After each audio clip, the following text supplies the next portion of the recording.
Hi, my name's Carol Spielman, and I'm from Billings, Montana. I've lived there about 19 years and started painting seriously back in 1999. And this is a little grouping of my work. What I do, my work's really about color and texture. And when I paint, I let the paint move, and I kind of react to what's going on with the paint and the colors and everything. Is it's very important to me. Color is very important to me, and texture is very important to me. And I like bright colors, as you can see, and a lot of red, and hopefully you can pick up some of what's going on in here. There's a lot of layers. I put paint on, I scrape it off, I wash it off, there's drips. And I just kind of react to what's going on. I love the process of painting. And I do use figurative animal motifs as my vehicle, but it's more about color and texture and just moving and reacting to the paint. I can't really come into it with a preconceived idea. I kind of know what I'm going to create, but I don't really know what's going to turn out. I let it kind of talk to me, and I like to paint flat on the floor, and I like to do big pieces. These are my smaller works, but I like to do big pieces just flat, so I can just run around the floor and jump from here to there on the canvas and kind of react by putting down paint and more paint. I work with acrylic. This is all acrylic, and acrylic enables me to do that because it dries pretty fast, because I get so into the process that I want to put the next layer down, because I kind of get ahead of myself, I guess, and want to see what happens. And the nice thing about acrylic is that it dries pretty fast and allows me to do that. Otherwise, I think I would make mud because all the colors would blend together. But as they dry, it just layers up, and then I scrape down a lot and try to build up depth through the paint that way. So I love the medium of paint. I grew up in the San Juan Islands on an island, and island living, very small island, 52 square miles. We had 2,000 people that lived there all year round. And in the summer, it was a very tourist island. In the summer, it would inflate to like 20,000 people on this little island. But there wasn't a lot to do. We did a lot of horseback riding, and that's where I was able to swim with horses.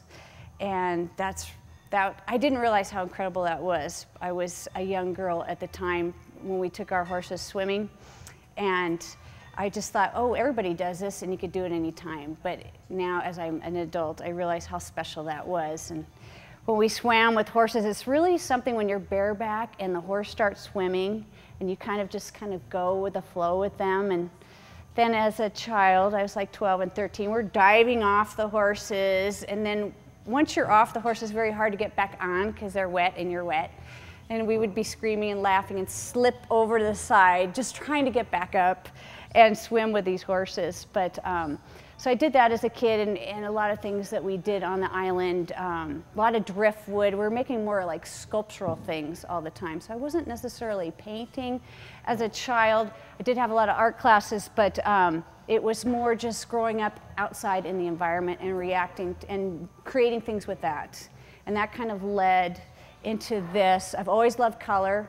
I don't really have any blue paintings here, but I do some blue paintings, really deep blues that remind me of the water where I grew up on the island in the San Juan Islands. But so after having children and raising children, kind of took a little time out, went back to school to Montana State University Billings and got my BFA degree there, studied with Neil Jessla and John Pollock, and learned a ton from them. Neil Jessla is a fabulous painter that he's very abstract and just moves, and he just uses the paint. And he was a great teacher too. All right, so here's a larger piece that I worked on. It's a triptych, 3-paneled, 1 image going across. I like to wrap my canvases and have the image go. It's actually painted in between, so you could actually hang this further apart if you wanted to, more spacing. It has that option. Also breaks down into this size, the 3 of them together. So it's real manageable in working with a large piece, yet it's a small piece in one. And red is kind of my signature color. red background with the bright colored horses is really what I was first known for, which got the most exposure. I like to make my horses, there's not a tail, there's no mane. The eyes are a blob of paint usually, or someone thinks they see something, and so I try to make it so that the viewer looks back. And I also try to pick up like a tilt of the head or some sort of action of the horse that makes it unique to that horse, a personality of the horse where the viewer will look at it and go, that's my horse. And when I do that, I know I've achieved what I'm trying to do. It's more for the viewer and what they see in my paintings, not what I'm trying to portray. So that's what my ultimate goal is when I paint, and I make it very, I simplify the horse down as much as possible, down to the basic image of the horse. I elongate the legs. The horse is so sculptural that it's a really fun form to work with, and just to simplify is very recognizable. It's a beloved animal.